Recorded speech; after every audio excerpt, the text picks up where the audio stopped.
So we'll be doing 2 Samuel 18 and 19. We'll be talking about the rebellion of Absalom. Absalom is King David's son, who rebelled and declared himself king. David had fled Jerusalem to avoid conflict and bloodshed in the city.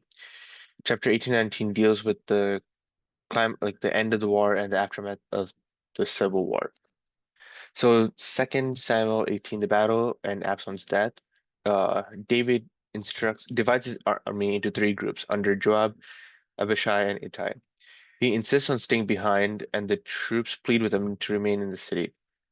David gives a clear order, deal gently with the young man Absalom for my sake, because Absalom is his son, so he doesn't want anything like any kind of torture for his son. And then in the battle in the forest of Ephraim, David's forces win in a decisive battle.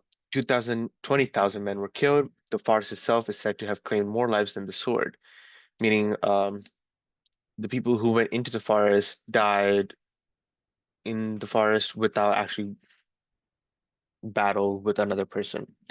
This suggests rough terrain and divine intervention or chaos. While fleeing on a mule, Absalom gets his head or long hair caught in a tree. He's left hanging helplessly. A soldier reports this to Joab, who rebukes him for not killing Absalom.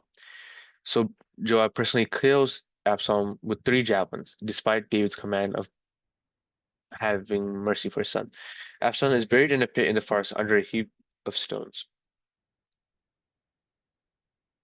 Then Ahimaaz and Hushai run to deliver the news to David about Absalom's death. Ahimaaz arrives first, but withholds the full truth. The Cushite follows and reports Absalom's death. When David hears of this, he is with intense and with he reacts in an intense and emotional way because Absalom is his son. He cries, "Oh my son Absalom, oh, my son Absalom! If only I had died instead of you." It shows David's deep love for his son, despite Absalom's betrayal, because every parent don't want to die after their children. They want to die before, because like it's your child. You don't want them to die before you. That's why David's very grief-stricken. In 2 Samuel 19, Joab rebukes David. Joab confronts David, saying, "His mourning shames the troops who saved his life." David listens and publicly thanks and encourages the army sitting at the gate, a sign of leadership. David prepares to return to Jerusalem, but Israel, the northern tribes, and Judah, his tribe, argue over who should bring him back. David sends a message to the elders of Judah, winning their support. Then, when Shimei, who cursed at him during his flight, David forgives Shimei. He shows kindness to Mephibosheth, who explains his loyalty despite slander from his servant Ziba. David also honors Barzillai, an elderly man who helped him while he's in his exile. As David crosses the Jordan, there's growing rivalry between Judah and the other tribes. Israel feels slighted by Judah's closeness to David. And the chapter ends with tension and disunity, foreshadowing future conflict between the tribes. Any questions? Anything you want to talk about regarding these 2 chapters?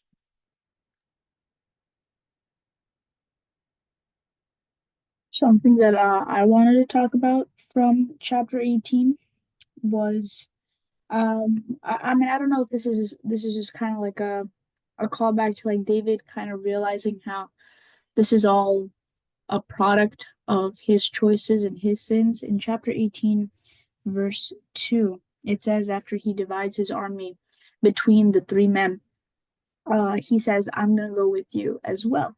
And it made me think like perhaps David did not want to repeat his past mistake, which was staying behind when it was time to finish up the fight, when it was time to go and fight against uh, the Ammonites, if I'm not mistaken.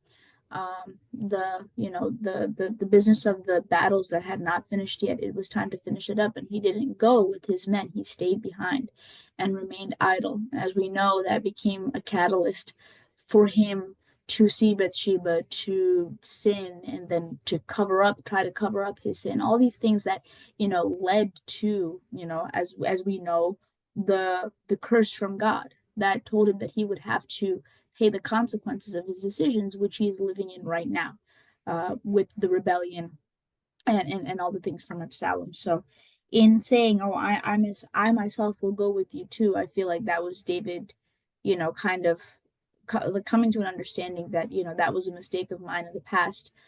So I should, if I have the chance to go, I should go. But he doesn't end up going, not because of him, but because his men advise him not to do it because he's more valuable and he should stay somewhere that's safe.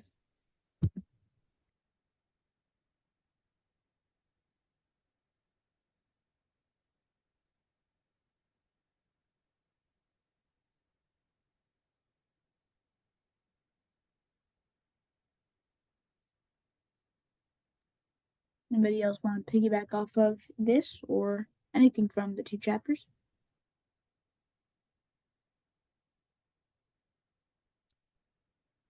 Something I wanted to mention was about Absalom's death, how ironic it is.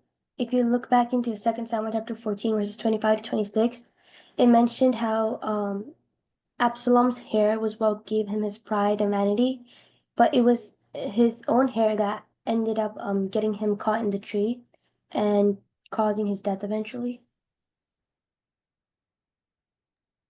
Yeah, very much so. Like he seems to be like a person from like what we've understood for him from the past couple of chapters, or ever since he was introduced to like the past couple of chapters. He's very, he knows how to deal with people, but he also, I mean, and he's not a like a military person in any sense. He doesn't have any skill in that respect.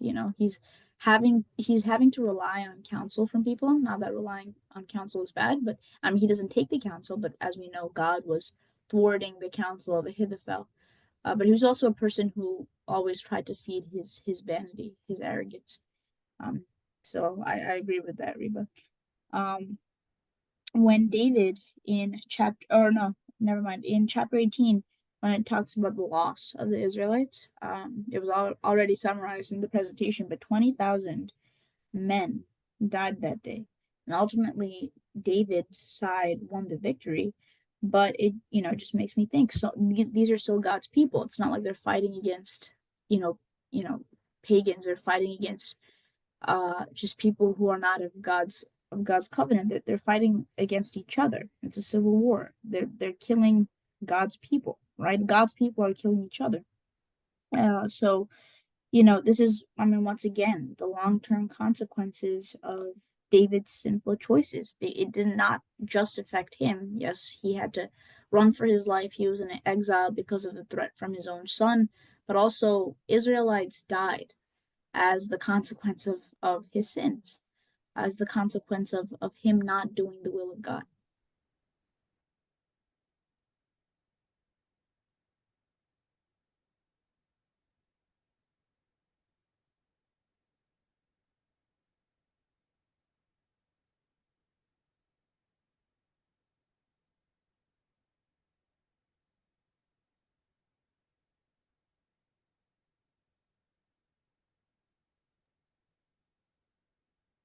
Something else in chapter 18 that caught my, well, I don't know if it's that significant, but just reminded me of something when Joab struck Absalom when he was suspended on that tree with his long hair, with the javelins, and he didn't die yet. He was struck to death by 10 men, 10 armor bearers. Joab's armor bearers then surrounded Absalom and struck him and killed him. So I don't know. It just reminds me of like a parallel to the 10 concubines that he violated. Even though his father was not supposed to keep women like that, he still committed a sin by doing that. So I don't know. It seemed like a parallel that there were 10 armor bearers there that struck him to death. Something I wanted to say about that was like the when one of the men that was like letting like Joab know that Absalom got his hair cut in the tree, you know, Joab was like, why didn't you kill him there? Well, it's like when the man was like saying why he couldn't kill the king's son, Job like didn't have anything to say back to him, just like dismissed him and killed Absalom himself. And it shows how like people often do like evil acts without taking into consideration what they're doing or like how it could affect them. Yeah, like this like seems on brand for Joab because Joab has always been like someone who's taken the forefront to like, cut all the fluff and he just goes for it himself. We talked about how he killed Abner. Remember Abner, Saul's commander, even though David made peace with Abner. So in this case, David was willing to make peace. He would have probably been willing to make peace with Absalom because seeing that he didn't want his son to be hurt or killed. But I don't know. I mean, if you were thinking in Joab's shoes, maybe Joab just wanted to avoid another another opportunity for civil war, understanding how shrewd Absalom is and how much sway that he has with the people, because keep in mind, even as soon as the victory is won, David is not just marching back to Jerusalem. There's the kingdom quite literally has been fragmented. People are there's no unity anymore. That's why he has to communicate with all these tribes near the end. And Nebuchadnezzar's presentation talked about there's tension foreshadowed at the end. So what Absalom did caused such a so many consequences just within the atmosphere of the kingdom. So I guess Joab was just like, enough of this. So in the long run, what he did, yes, Absalom deserved to die. Yes, he deserved to die. He was never supposed to be like, because he did sin against God. He was never a man after God's own heart. This was never. But at the same time, Joab also, as you said, Joanna, he dismissed what David had asked for. The random soldier there was more aware or recalled or cared more about like the decree of the king than Joab did. Joab already has like curses upon him because when he killed Abner, if you recall, David just started, saying, "Oh, cursed are the sons of Zeruiah." He started saying a whole bunch of curses like upon Joab's head. So yeah,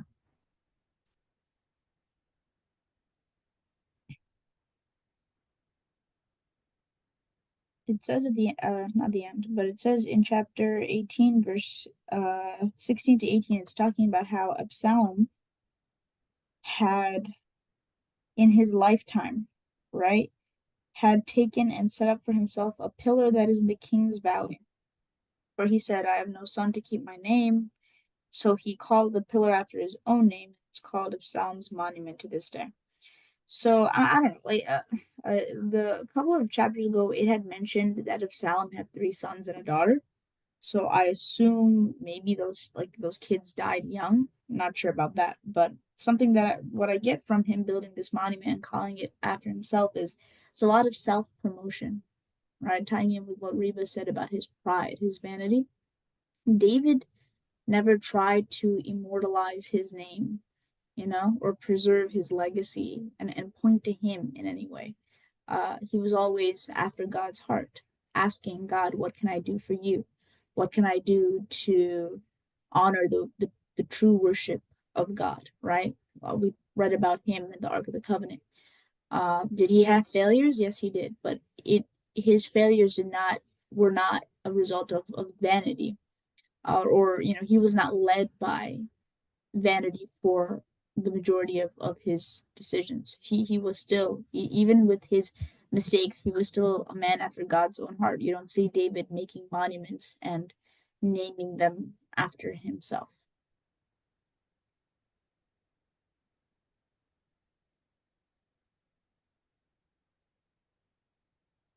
Anybody have anything to say about how David reacts to Absalom's death?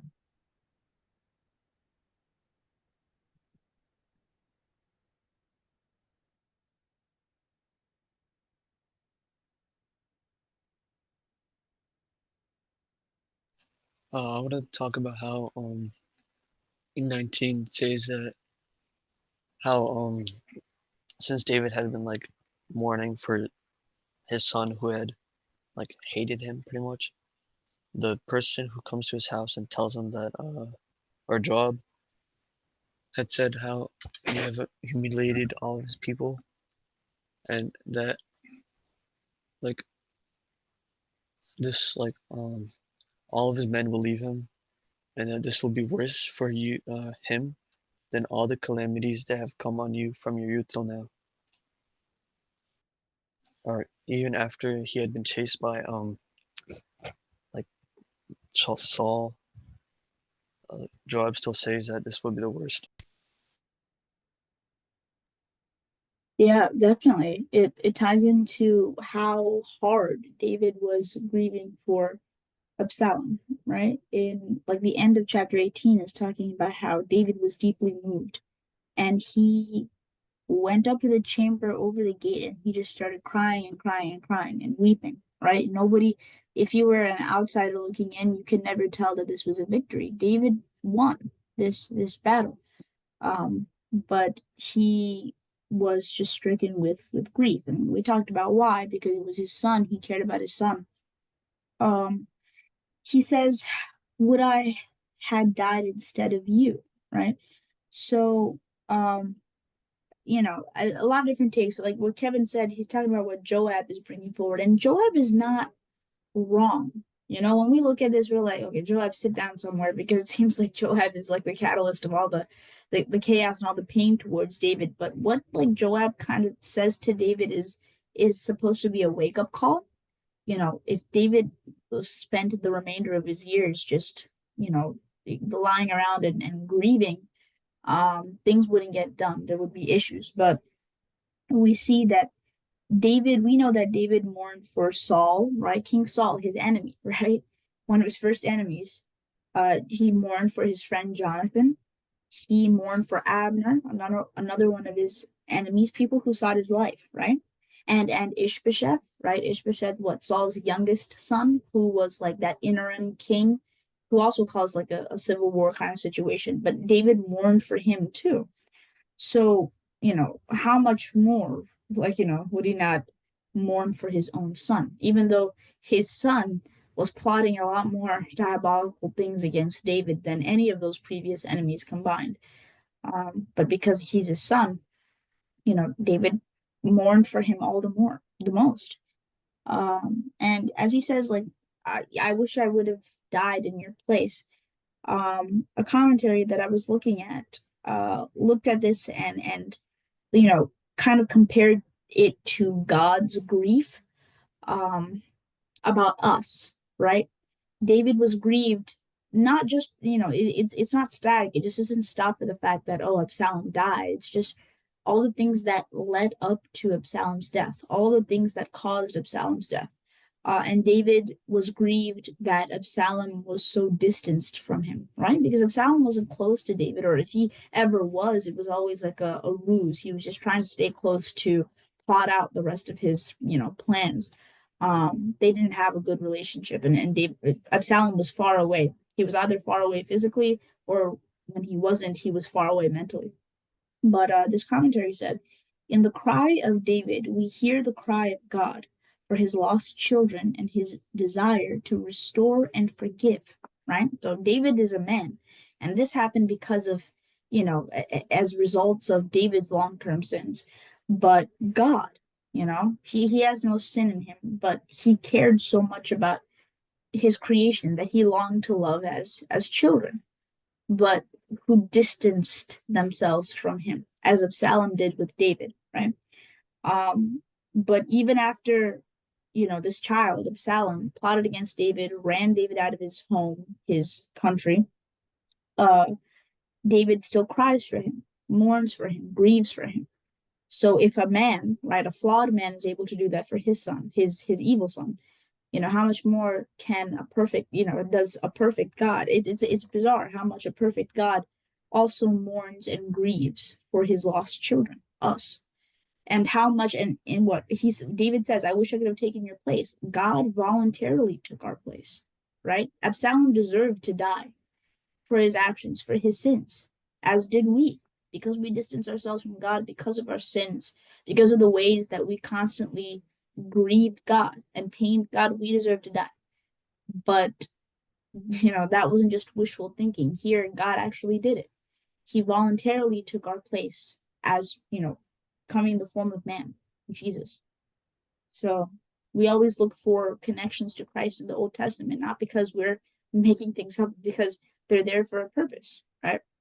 It's the fact that it includes David saying that it's the Holy Spirit allowed it to be there for a purpose. It's showing how Christ has always been deliberate. Redemption, God's plan of redemption, and God's love for his people as his own children. It's always been deliberate. Yeah, I but feel like I get. Go ahead. Go ahead. like that all roots from the nature of the heart of God. It's because the heart of God has always because the heart of God has always grieved over even the people who rebel against him, because there is not a single person who hasn't rebelled against him. So there isn't he loves everyone to say he loves every person, every individual despite that. And we can see that because in Romans it says there isn't a single man who has not sinned. So it's like the heart of God grieves over even the people who rebel against him. And we can see that a lot of times God gives reflections of what he experiences with his children, meaning like the general population or like the entire world or Israel. And he gives views um, or views or perspectives into that using the lives of the faithful of God or anyone written in the Bible. And here in the chapters in chapter 18, we can see how when David's son Absalom rebels against him and is killed despite David's strict command to deal gently with him, and we see like David says, deal gently with him, even though Absalom is a rebel. Even though he doesn't listen whatsoever, he says deal gently with him. And when you hear that, that comes out of love, that those words come out of love. And when David hears of his son's death, he doesn't celebrate victory or security. He weeps bitterly. That's what it says. We can see that in 18 verse 33. And we can see that this is David's weeping for even those who have hurt him, rebelled against him, or came for him. That scene in David's encounters with Saul as well, but those two experiences in David's life mirror like how we are to God. Sometimes we're not simply rebels to God, rather we're like entire enemies to God, like Saul was to David.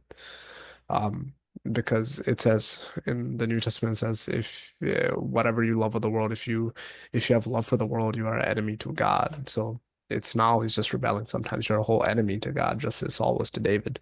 But yet David's love or mourning, it shows it's a reflection that God used to show his own heart, who grieves against the lost. Grieves for the lost. And these are also, why do we know that this is the heart of God himself? Why that God is specifically choosing this to show the nature of his heart? We can see that because in Colossians we know that it says Jesus Christ is the visible image of the invisible God. So the reason Jesus Christ came is for us to be able to see the Father, because there's no other way to bridge that gap or bridge that gap of understanding or love or everything that we need. Jesus Christ. So God came down in visible form in flesh. That's Jesus Christ. And we can see that these other examples of shown in David is also a reflection of God's heart, because all those things are embodied within Jesus himself. We can see how Jesus also mourns over the lost who are not just lost like in a pitiful way, but rather they're lost in something, lost in a corrupt way, such as Jerusalem. Because in Matthew, I'm pretty sure it's chapter 23, Jesus talks about Jerusalem, and let me look for it real quick. Yeah, Matthew chapter 23, verse 37. It says, "O Jerusalem, Jerusalem, the city that kills the prophets and stones those who are sent to it." So it's not just like it's not just that Jerusalem is something that's pitiful. It's just corrupt. It's plain evil. You should feel anger towards Jerusalem. Yet that is nowhere near what God feels towards Jerusalem. He says, O Jerusalem, the city that kills the prophets and stones those who are sent to it. How often would I have gathered your children together as a hen gathers her brood under her wings, and you are not willing? A hen gathers their brood under their wings to like protect it, cover it, love it. That's what God is saying. I would have done it for you. I will do it for you. I would still do it for you, and I will forever do it for you. That's what Jesus is saying right there. So it's like it's the heart of God, which is always grieving over the lost, is shown, especially in the New Testament. And we can see the parables like the prodigal son. That's it. And once again, a more clearer reflection to what God's heart is, because it's not, these things are not God's heart isn't some those perspectives into God's heart isn't something just new that popped up in the New Testament. It was shown in the faithful of God, written throughout the Old Testament, in the stories of the Old Testament. It reflects God's heart towards us, even in human to human interactions. And ultimately, we can see that. I mean, Chich already talked about like how he himself came and died on the cross. Like the Christ's substitutionary love exists. So like even though you are lost, um, we can see that David here in chapter 18, I noticed this and I was like, snap, this is for sure. Like it confirms it that like the faithful of God are used as reflections of God's heart at times in many stories in their lives. Because David in verse 33 of 18 cries, "Would I had have died instead of you?" Which it literally prophetically shows the exact cry Jesus has for Jesus dying in our place, because in Romans somewhere, I forgot what chapter, it says, "For while we were still sinners, Christ died in our place." So we can see that in so many areas God's heart is reflected and crossing it. And we can prove that just by seeing the exact same things we can see in much more clarity in the New Testament, since God himself has come in the flesh and was speaking to us forever. As perfect balance to the value of mourning that we see in David. We see that mourning is important, but then once you reach the point that it is mourning outside of God's will or outside of this mourning served to show the purpose of this foreshadowing. We see like foreshadowing of Christ and the value of Christ. We see this now. But Joab's wake up call was still important for David. And it's not about the greatness of Joab. It's just the fact that David couldn't stay in this weak state forever, because look at the consequences that it was causing upon the people, right? So he did win a victory. David did win a victory.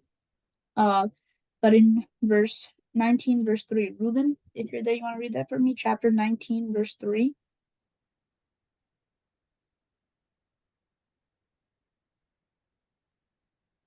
They crept back into the town that day as though they were ashamed and had deserted in battle. Yeah. So that's describing how, David's mourning affected the entire atmosphere of the people, but not necessarily in a good way. All these people who fought for David alongside David, this is a victory that they won against like the tyranny of Absalom, but it doesn't necessarily feel like one because of how David is mourning. David, he's mourning this hard because he also may have felt the guilt of how Absalom turned out this way. He felt responsible. He was responsible for how Absalom turned out. It highlights also the godly responsibility that is parenthood, right? It's not that far off. Like, if for us, we are young, many of us young adults growing into young adults, and if Christ's coming is tearing, if we have families of our own, it's not just about raising children and leaving them off to to their own devices. You are responsible for the children that you produce and are supposed to raise. You can't do it by yourself, right? So David, being as great as he was, a man after God's own heart, see what happened to him when he could not raise children to love the God that loved them. So parental responsibility is important. Parenthood is a ministry, and it's not inappropriate to talk about it as early as we are now, because it's you're supposed to know that early on. It's not something to, just let slip through your fingers and then grieve about later, like David did. We have the word. We see what God needs in a godly generation, so we have to rise up to it. Okay. But back to Joab's wake up call at 6:43. We're running low on time, but David needed to get up and start being a king again, right? Another like quote in the commentary said, in much mourning, David was forgetting that God was still in control, that a great victory was won, many loyal supporters were still with him, and most of all, God's great mercy was upon him. Because what we see with the mourning, we have to bring ourselves back to, okay, what is the current situation that they're facing right now? They just won the battle when David's life was at risk. So God is not present in this mourning. Maybe it was in the beginning, but this mourning is being so prolonged that at a certain point, David is just sitting there and he's stuck in this depression, and he needs to climb out of it. He needs to be helped out of it. So Joab gives this wake up call to him to rise up and be king again, because in the end, we don't see David crying out to God for comfort, or guidance or counsel for the next steps, or he doesn't ask God for what his will is for the next steps, right? We just see David crying out, "Oh, my son, my son, my son, my son." He gets stuck in this sort of place. So this doesn't change about what Caleb shared about, like, the importance of why we see David mourning and what that means, about the heart of God. That doesn't change, but there's a fine line in which that ends, and then it starts being David being like immobilized and paralyzed because of this grief. Okay.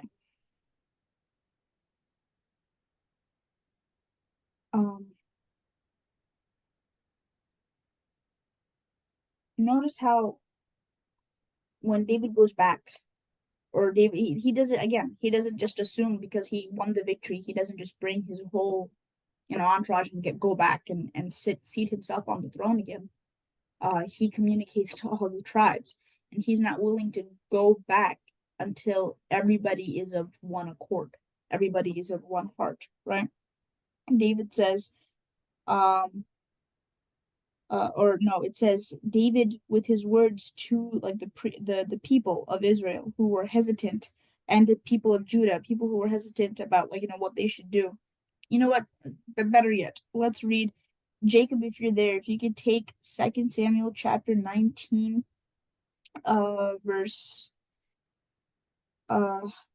9 and 10, and just read that out loud. 2 Samuel chapter 19, verses 9 and 10.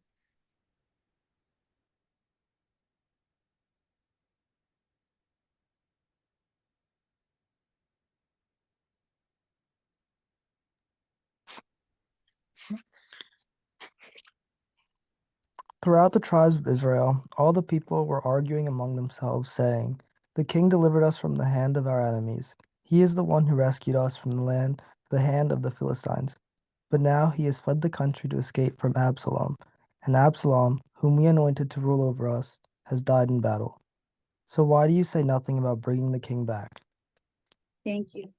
So Israel is in this state of unrest because they rejected their true king, who was David, right? Over an allegiance that they had to a false one. And now they had that allegiance because of Absalom's like charisma and his popularity and his personality and all these things that he was doing to sway the people's heart. But this is also a reflection of us, right? We reject the true king in place of other kings, false kings, who look a lot more attractive in terms of popularity, charisma, things that make our hearts sway. We're so fickle. Fickle means, we change so much. We're not constant. We're not faithful. We're not loyal. So now the Israelites are in a state of disarray. They're like, okay, the person that we chose, he wasn't the true king. He's gone now. So what are we going to do about bringing the true king back? Now, the true king, David, it doesn't just barge into Israel and resume his reign. he wants everybody to be on the same page, right?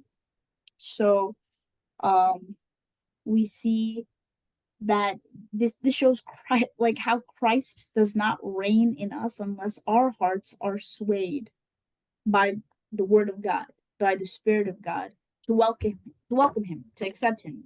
Christ doesn't drag us by the ear and forcibly make his way to rule our hearts. You got to let him in. You have to be 100%, make that decision on your own and seek him, right? You might be in a state of disarray yourself, right? You chose false kings. You chose Absaloms instead of the true King David. But now Absalom he's gone. So now what are you gonna do? Right? You can't just sit stagnant and expect David to come in. Welcome him in. Open the door. Let him in. So if you haven't accepted Christ in your life yet, tomorrow's never guaranteed. Don't go running after Absaloms. Welcome him wholeheartedly, right? Because he will wait. He's a perfect gentleman. He won't force his way into your life, but he waits for you to be swayed with his living word, with the power of the Holy Spirit. Okay. Less than 10 minutes left. It says that David makes Amasa the head general commander instead of Joab.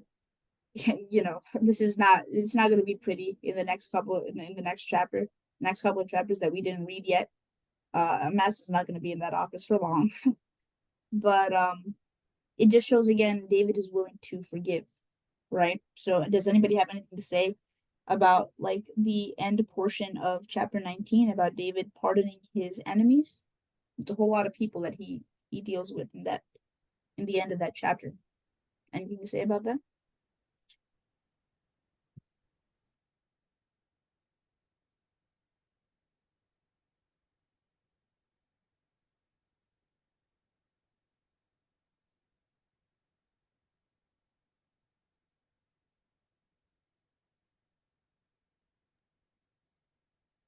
Because we know David left in humiliation, right? With his head covered, barefoot, his wives and children, everybody about to be like destitute, running away from their home. But David he left in humiliation as a fugitive, right? But now he's returning in honor. And he's escorted by the people that rejected him. He's being welcomed and wanted by the people that rejected him, right? So he's in a prime position right now to find everybody who wronged him, right? Everybody who left him, everybody who was disloyal. He's in the prime position to get rid of all those people and nobody would question him, right? But what does he do instead? And, well, I mean, like Shimei comes, he's probably one of the, like, the pardon that David gives him is probably one of the biggest. Because we talked about what Shimei was doing against David in the past chapters.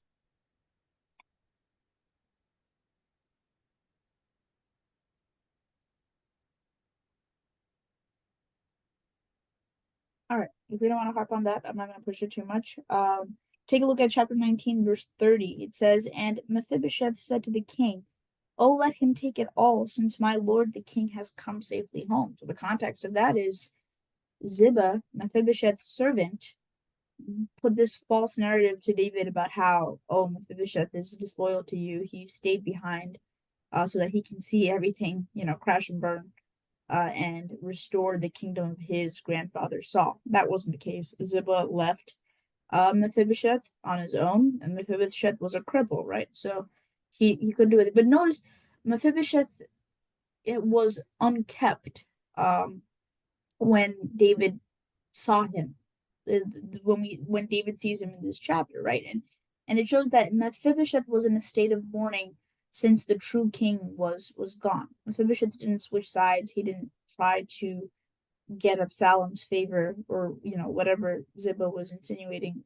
Mephibosheth was actually genuinely like mourning for the true king to come back. But notice how David had told Ziba what I keep on saying a couple of chapters ago, you know what I mean, whatever chapter that was. Like David says to Ziba, "Oh, you can have all of Mephibosheth's lamp."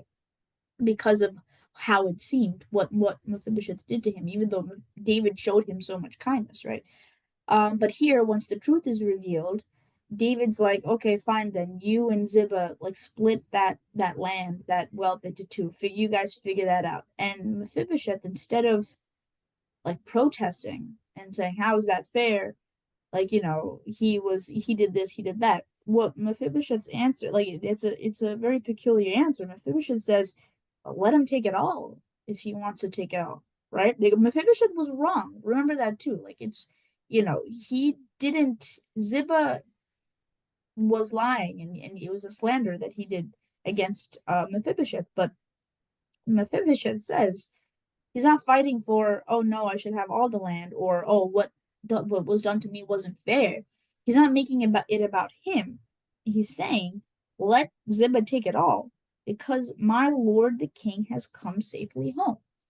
Mephibosheth was given a seat at David's table, right? It doesn't get as great as that, because he technically had no way to be honored or favored like this, right? His lineage, his forefathers, like that line was gone and done for and done with, right?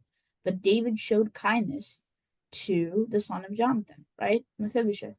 So I mean, how this speaks to me is that we are like Mephibosheth, who were shown kindness by the true king, right? So we don't have to fight about our own rights, or how other people have wronged us and have dragged our name through the mud, or caused us loss. Mephibosheth was simply focusing on the great mercy that he obtained from the king. So even if people wrong us today, or our name is slandered today by people, don't freak out trying to get the record straight, trying to go out, talk to people. No, it was like this. Let me, let me show you proof. Let me try to, prove to you that, this didn't happen and I'm this person. You focus on your loyalty to the king because of the mercy that the king showed you. It's not about us, it's about the king. So Mephibosheth shows loyalty and love to the merciful king. Because this was the normal attitude of those who sit at the king's table when they were never worthy of doing that in the first place. We were never worthy to sit at the king's table, but through Christ, we are given a seat at the table. That doesn't just happen. You have to accept what Christ did for you. But when you do, and you have a relationship with him, and you accept him as your savior and make him the true king of your life, then you are given a seat at the king's table. So when you're given something as great as that, trivial things like, oh, he did this, she said that, they put my name in that certain light, that ceases to matter. You start saying, like Mephibosheth, I don't care. Let them take it all. The popularity, the reputation, whatever they took from me, let them take that and more. I just care about the king being glorified. Because if the king is glorified, then I know that I have a seat at his table because of his mercy. I just care about the king being glorified. Right? So there's spiritual significance in that for us in our relationship with Christ even today. It's because it's about him, not us. We love making it about us. Even when we are in a relationship with Christ, we love making it about us. But it's about him. Okay. Any last words before we close our discussion?